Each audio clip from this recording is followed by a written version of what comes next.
আমাকে অনেকেই প্রশ্ন করছেন যে এই ট্রাম্পের এই পাগলামোর ফলে ইউএস ইউএস এর জনগণ কি সাফার করছে, ইউএস এর জনগণের সাফারিং কতটা, ইউএস এর অর্থনীতির কতটা ক্ষতি হতে পারে। ইউএস এর অর্থনীতির ক্ষতি হওয়ার চান্স 100%-এর উপর 200% আছে, কিন্তু সাথে সাথে এটাও দেখতে হবে যে ইউএস এর রেজিলিয়েন্স কোথায়, পলিটিক্যাল রেজিলিয়েন্স। কারণ এর আগেও ইউএস অনেক সময় রং টার্ন নিয়েছে, কিন্তু যেহেতু এটা ডেমোক্রেসি এবং এখানে প্রেস ওপেন, সেহেতু একটা জিনিস খেয়াল রাখতে হবে যে ট্রাম্প যদি কোনো ভুল পদক্ষেপ নেন বা নিচ্ছেন, তো তার জন্য যে নেগেটিভ এফেক্ট যেগুলো আসছে সেগুলো কিন্তু মিডিয়া এখানে ঢাকবে না। মানে অন্তত আমেরিকার 80% মিডিয়া ট্রাম্পের এগেনস্টে সবসময় কথা বলে চলেছে, রাইট?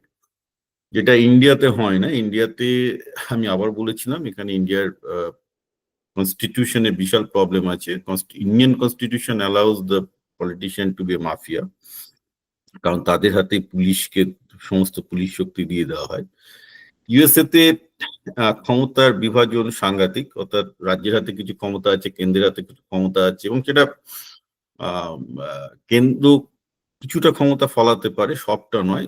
মানে ভারতে যেমন একটা মানে কি বলবো, কেন্দ্রের হাতে ক্ষমতা থাকলে অরবিন্দ কেজরিওয়ালের মতো লোককে জেলে পাঠিয়ে দেওয়া যায়, এখানে সেটা করা যায় না। এখানে একমাত্র গভর্নরকে জেলে পাঠাতে পারে হচ্ছে সেই রাজ্যের অ্যাটর্নি জেনারেল, সেও কিন্তু একটা ইলেক্টেড পজিশন। তো ঘটনাটা হচ্ছে কি, এখানে এই ক্ষমতার বিভাজন হওয়ার জন্য কি হয়েছে, ট্রাম্প যতই কিছু করুক না কেন মিডিয়াকে ইয়ে করতে পারবে না। কোর্ট কিছুটা ম্যানেজ করা যায়, কিন্তু অধিকাংশটাই ম্যানেজ করতে পারবে না। সো ট্রাম্পের এফেক্টের ফলে যদি কিছু বাজে কিছু হয়ে থাকে, সেগুলো কিন্তু মিডিয়াতে আসা শুরু হয়ে গেছে, আসবেই, এবং তার ভিত্তিতে ভোটিংও হবে। এবং ভোটিংটাও এখানে সেন্ট্রালাইজ নয়, প্রতিটা স্টেটেরও সেন্ট্রালাইজ নয়, প্রতিটা অ্যাকচুয়ালি জেলার নিজস্ব ইলেকশন কমিশন আছে, তারাই ভোটার লিস্ট ঠিক করে।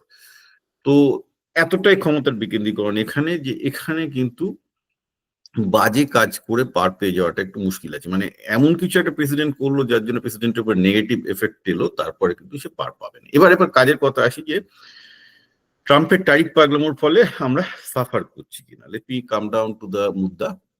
হ্যাঁ, সাফার হচ্ছে। আমি ইনফ্যাক্ট 7 তারিখ থেকে, যবে থেকে ট্রাফিক শুরু হয়েছে, আমি আমার লোটে বলে আমি একটা এশিয়ান দোকানে যাই, মোস্টলি ভেজিটেবল ফলমূল কিনতে। গিয়ে প্রথমে যেটা লক্ষ্য করলাম, আমাদের কোস্টারিকা থেকে কলা আসতো, এবং টাটকা টাটকা খুব ভালো ভালো কলা, তার বদলে সেসব কলা হাওয়া, কারণ কোস্টারিকার উপর এত চার্জ বসে গেছে। গিয়ে দেখি যে মানে কলা হচ্ছে পৃথিবীর মোস্ট পপুলার ফ্রুট, যেটা সব জায়গায় পাওয়া যায়। গিয়ে দেখা যাচ্ছে এই কোয়ালিটির কলা পাওয়া যাচ্ছে, মানে যেগুলোকে শুষ্ক কলা বলে, তাও কোয়ালিটি ভালো। তো ঘটনা হচ্ছে, এবং দামও বেড়ে গেছে। আমি যাই খুলতে যাই দেখি দাম 30% 20% বেড়ে গেছে। যাকে তো আমি তারপর আমার একটা ইন্ডিয়ান গ্রসারিতে এলাম, বাংলা বাজারে। ভদ্রলোকের নাম বাংলাদেশি, উনি একজন মোহাম্মদ আজাদ বলেন। তো আমি কি হলো, কিরম চলছে আপনার? বললো, দাদা এই দুদিন থেকে একটু আমাদের 5-7% সেলস ডাউন। কিছু করার নেই, সাপ্লাই চেন তো প্রবলেম হচ্ছেই, কারণ সবার উপরেই ট্যাক্স বসে গেছে। উনিও বুঝতে পারছেন না যে খাবার প্রাইসিং এর দাম কি করে হবে, এবং উনি জানেন যে উনার খরিদ্দারের কিছু কম হবে। তো ঘটনা যেটা হচ্ছে, আমাদের মতো যারা ইন্ডিয়ান, আমাদের একটু সাফারিংটা বেশি, কারণ আমাদের বেশি ইম্পোর্টেড ফুড খেতে হয়। তো সেটা ধরুন সেন্ট্রাল এশিয়া থেকে আসা বা মেক্সিকো থেকে আসা টাটকা ফলই হোক, বা ইন্ডিয়া থেকে আসা চাল বা ডাল বা যাই হোক না কেন, সবকিছুর উপরই এখন এত ট্যারিফ বসে যাবে যে আমাদের খাবারের দাম কিন্তু অলরেডি বেড়ে গেছে। মানে ইটস নট দা বাড়তে চলেছে, আমি অলরেডি মার্কেটে গিয়ে দেখলাম বাড়তে চলেছে, এবং গ্রসারি গুলো কিছুটা সাফার করছে। কিন্তু আমরা তো ইউএস এর 1% নয়, 1.5%। ঠিক আছে, কিছু মেক্সিকান বা কিছু এদের খাবার দাবার অসুবিধা হবে, that's maybe 5%। Majority of United states এর লোকজনের কিছু অসুবিধা হচ্ছে কিনা, হ্যাঁ, স্লাইটলি গ্রসারিতে ইনফ্লেশন দেখা গেছে, কিন্তু সেই ইনফ্লেশনের পরিমাণ মোটামুটি আমি কালকে যেটা সিএনএন এ দেখছিলাম, সেটা 1%-এর কাছাকাছি। তো মোদ্দা কথা হচ্ছে যে অবভিয়াসলি আমরা ইন্ডিয়ান বা সাউথ এশিয়ান মাইগ্রেটরা একটু বেশি সাফার করছি, বিকজ আমরা তো পুরোপুরি ইন্ডিয়া থেকে ফুড ইম্পোর্টের উপর ডিপেন্ডেন্ট। অতএব সেটার তো দাম বাড়লে এখানে আমাদের গ্রসারির দাম অনেকটাই বেড়ে যাবে, এবং সাংঘাতিক রকম ভাবে বেড়ে গেছে বাইরে। তো এর অল্টারনেটিভ কি? অল্টারনেটিভ হচ্ছে অবভিয়াসলি আমি যেটা শুনছি, যে কানাডায় এখন অলরেডি অনেক কিছু চাষ হয়, কারণ কানাডাতে আস্তে আস্তে এই গ্লোবালাইজেশনের, মানে এই গ্লোবাল ওয়ার্মিং এর ফলে কানাডাতে অ্যাকচুয়ালি অনেক বেশি কৃষি জমি এখন মানে ইন্ডিয়ান চাষ করছে। যেমন আমি বলছি, আগে আমরা এই আটা ফাটা পুরোপুরি ইন্ডিয়া থেকে আসতো, এখন আটা কিন্তু পুরোপুরি ইয়ে থেকে আসছে, মানে কানাডা থেকে আসছে। কানাডা থেকে এখন বাসমতি চালও আসছে, কিন্তু মুশকিল হচ্ছে কানাডার উপর তো ট্রাম্প ট্যাক্স বসিয়ে ছেড়ে দিচ্ছে, কানাডার উপর ট্যাক্স বসিয়ে ছেড়ে দিয়েছে, তো একটু ট্যাক্সের পরিমাণ কম, but it will be still cheaper than India, কারণ 50% অনেকটাই বেশি। তো ইন্ডিয়ান ফুড প্রোডাক্টস এর একটা অল্টারনেটিভ সেন্টার কানাডাতে হচ্ছিল, বিশেষ করে কানাডাতে প্রচুর পাঞ্জাবি পপুলেশন থাকার জন্য তারা মানে চাল টাল এগুলো যেগুলো গম টম ডাল ফাল করছিল, কিছু কিছু অলরেডি আসছে। তো সেটা ইন্ডিয়ান মার্কেটকে সাপ্লাই দিতে পারবে কিনা জানি না, বাট ডেফিনেটলি ইন্ডিয়া থেকে আসে ইম্পোর্টেড এর দাম বেড়ে গেলে তারাও বাড়িয়ে দেবে। তো yeah, that is a problem, that is no doubt about it. কিন্তু একটা ব্যাপার হচ্ছে যে যারা আমেরিকান ইম্পিরিয়ালিজম তথা আমেরিকার একাধিপত্য এবং ইউনিপোলার বিশ্বের ভাবছেন যে নষ্ট হয়ে যাবে, সেই ব্যাপারটাতে আমি একমত নই এই জন্যই যে আমি পৃথিবীর ইতিহাস যদি স্টাডি করে দেখি, গত 2000 বছরের পৃথিবীর ইতিহাস, আমরা রোমান সাম্রাজ্যের পতন দেখেছি, আমরা ব্রিটিশ সাম্রাজ্যের পতন দেখেছি। কোশ্চেন হচ্ছে যে একই পথে আমরা আমেরিকান সাম্রাজ্যের পতন আমরা দেখবো কিনা। এই ব্যাপারটা একটু গোলমেলের জায়গা, এই ব্যাপারটাতে আমি সবার সাথে একমত নই। তার কারণটা হচ্ছে এই যে আপনি যদি ইতিহাসে দেখেন, 19th সেঞ্চুরির শেষের দিকে, যেটাকে ইউএসএ তে গিল্ডেড এজ বলে, যখন থেকে আমেরিকান ক্যাপিটালিজম বাড়তে শুরু করেছে, মোটামুটি 1880s থেকে আজকে 2000 কত হলো 25, মানে প্রায় ধরুন 140 বছর ধরে ইউএস তার আধিপত্য বজায় রেখেছে। সেকেন্ড ওয়ার্ল্ড ওয়ার এর পর যখন ব্রিটেন একদম শুয়ে গেছে, তখন এটা একদম ইউনিপোলার ওয়ার্ল্ডে ইউএস সিঙ্গেল হ্যান্ডেডলি লিড করেছে। কিন্তু দ্বিতীয় বিশ্বযুদ্ধের আগেও আমরা যদি 20th সেঞ্চুরির সমস্ত কিছু ইনভেনশন দেখি, সেই ইনভেনশন ইলেকট্রিসিটিরই হোক, ইলেকট্রিক বাল্বেরই হোক, ইলেকট্রিক মোটরেরই হোক, যত কিছু প্র্যাকটিক্যাল ইনভেনশন, তার যদি আপনি দেখেন যে কোত্থেকে এসছে, এটা পুরোটা ইউএস থেকে আসছে। এর কারণটা কি? কারণ হচ্ছে ইউএস সেই রকম একটা ইকোসিস্টেম, ওপেন একটা ইকোসিস্টেম তৈরি করতে পেরেছে, এবং US market is more less that large market, যেখানে কিন্তু এখনো কন্টিনিউয়াস ইনোভেশন চলছে, সে মেডিকেল লাইনেই হোক বা যে লাইনেই হোক না কেন, এআই লাইনেই হোক, ইউএস কিন্তু কন্টিনিউয়াস। আজকে দেখুন যে এই একবিংশ শতাব্দীতে কি কি আপনারা দেখলেন, আমরা ইন্টারনেট দেখলাম, আমরা স্মার্টফোন দেখলাম, ইন্টারনেট দেখলাম, স্মার্টফোন দেখলাম, সোশ্যাল মিডিয়া দেখলাম, internet, smartphone, social media, cloud, এখন আমরা চ্যাট জিপিটি, এআই দেখছি, রাইট? তো যত আমরা ইনোভেশন দেখছি, সেই ইনোভেশনের সবকটা কোম্পানি কিন্তু এখনো আমেরিকা সেন্ট্রিক। তারা হয়তো অন্যান্য দেশে সাবসিডিয়ারি কোম্পানি স্থাপন করছে, কিন্তু কেউ আমেরিকা ছেড়ে যেতে চাইবে না, তারা সবাই হেডকোয়ার্টার আমেরিকায় চায়। এই হেডকোয়ার্টার কেন আমেরিকায় চায়, এই ব্যাপারটা কিন্তু আপনাদের বুঝতে হবে। যে প্রতিটা, ইভেন একটা জিনিস আপনারা ভাবছেন, যারা আপনারা, আমি জানি যারা ভক্ত প্রচুর আছে আমার মধ্যে, যারা হিন্দুত্ববাদী ভক্ত, তাদের জন্য আমি একটা দুঃসংবাদ দিই। দুঃসংবাদটা হচ্ছে এই যে ভারতে যতগুলো বড় বড় স্টার্ট আপ হয়, সেগুলো আস্তে আস্তে কিন্তু তাদের হেডকোয়ার্টার সিঙ্গাপুর এবং দুবাই সরিয়ে নিয়ে যাচ্ছে। দুবাই অলসো বিকামিং বেটার, মানে ইন এ ওয়ে তারা ভারতে তাদের হেডকোয়ার্টার রাখতে চাইছে। সিমিলারলি প্রতিটা বড় বড় প্রতিটা কোম্পানি তারা তাদের হেডকোয়ার্টার, তাদের অপারেশন সেন্টার, মানে যেখান থেকে তারা ইনোভেট করছে, সবকিছু তারা ইউএসএ তে রাখতে চাইছে। তো কেন এই জিনিসটা যতক্ষণ পর্যন্ত থাকবে, ততক্ষণ পর্যন্ত আমি মনে করি ইউএস এর কোনো ভয় নেই। আচ্ছা, এই জিনিসটা হওয়ার একটাই মাত্র কারণ, সেটা হচ্ছে এই যে দুটো কারণ আছে। একটা হচ্ছে যে ইউএস রাজনীতি যেটা, সেটা বরাবর বিজনেসকে ফেভার করে। সেটা কিছু কিছু সময় লেফটিস্ট পলিটিক্স আসলেও, সেই লেফটিস্ট পলিটিক্সকে কিন্তু এখানে ডেমোক্রেটিক্যালি দাবিয়ে রাখার হাজার রকমের পথ আছে। আমি দেখেছি যে কোনো লেফটিস্ট পলিটিশিয়ান এখানে উঠতে চাইলে সে খুব একটা কোলকে পায় না, অনেকভাবেই তাকে বিভিন্ন সিস্টেমে আটকে দেয়। সেকেন্ড একটা ব্যাপার হলো এই যে অটোক্র্যাটিক গভর্নমেন্ট এখানে হওয়ার কোনো চান্স নেই। অটোক্র্যাটিক গভর্নমেন্ট হলে কি হবে, যে আপনার একটা সময় বাদে গিয়ে কিন্তু স্টেটের সাথে ক্ল্যাশ করবে, অর্থাৎ রাষ্ট্রের সাথে ক্ল্যাশ হবে, যেটা চায়নাতে একটা বড় সমস্যা। চায়নাতে সি জিনপিং, একটা জিনিস খেয়াল রাখতে হবে, চায়নাতে যেটা ঘটে গেছে, চায়নার ইতিহাস নিয়ে আমি ডেপতে যাচ্ছি না, কিন্তু যদি চায়নার ইতিহাসটা একটু আপনি ইনডেপথে পড়তে পারতেন, তাহলে দেখতে পারতেন যে মাওয়ের হাতে প্রচন্ড রকমের ক্ষমতা একত্রিত হওয়ার জন্য, অর্থাৎ এক হাতে প্রচুর ক্ষমতা আসলে তো একটা রাষ্ট্রের খুব ক্ষতি হয়, সেটাই মায়ের আমলে হয়েছিল। তাই জন্য মায়ের আমলে মাওয়ের যারা সেকেন্ড টিয়ার অফ লিডার ছিল, মাও তাদেরকে সবাইকে নির্বাচনে পাঠিয়ে দিয়েছিল, ইনক্লুডিং শি জিনপিং এর বাবাও অ্যাকচুয়ালি জেলে ছিলেন বাই দ্য ওয়ে। তো এরপর যখন মাওয়ের মৃত্যু হলো, তখন কিন্তু যখন পেং এর সময়টা স্টার্ট হলো, তখন কিন্তু চায়না ঠিক করলো যে না, আমাদের আর ওই এক হাতে ক্ষমতা দেওয়া যাবে না। তো খুব সিস্টেমেটিক্যালি চাইনিজ কমিউনিস্ট পার্টি তখন কিন্তু ক্ষমতার খুব সুন্দর ডিভিশন একটা করে, যার জন্য আমরা চায়নার এই গ্রোথটা আমরা দেখেছি লাস্ট 30 বছর ধরে।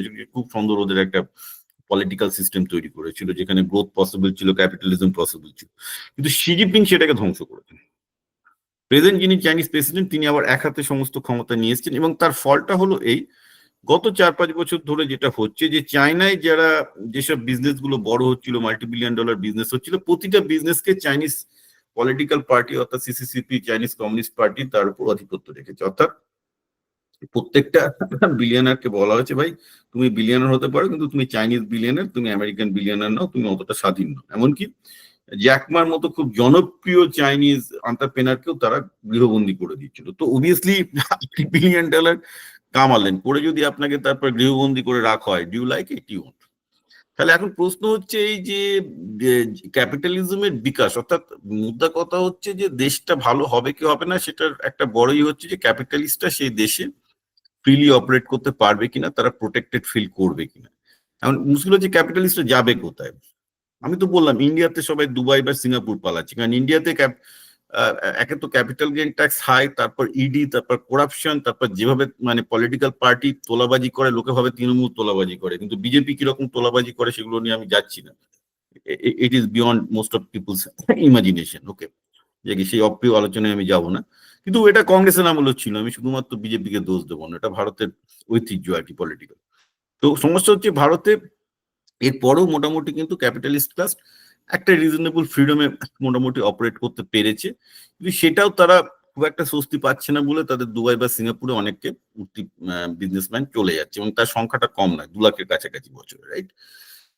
তো এইবার এই জায়গাটাই কিন্তু একটা দেখার দরকার আছে যে এই যে চায়না, ইন্ডিয়া, রাশিয়া করছে একসাথে একসাথে, তারা কাছাকাছি আসছে, এই কাছাকাছি আসাতে অনেক লোকজন খুব উদ্বেলিত যে এই তো চায়না, রাশিয়া, ইন্ডিয়া কাছাকাছি চলে আসছে। আমি বলবো এটা ভালো, এটা পৃথিবীর জিও পলিটিক্স এর জন্য ভালো, খারাপ কিছু নেই।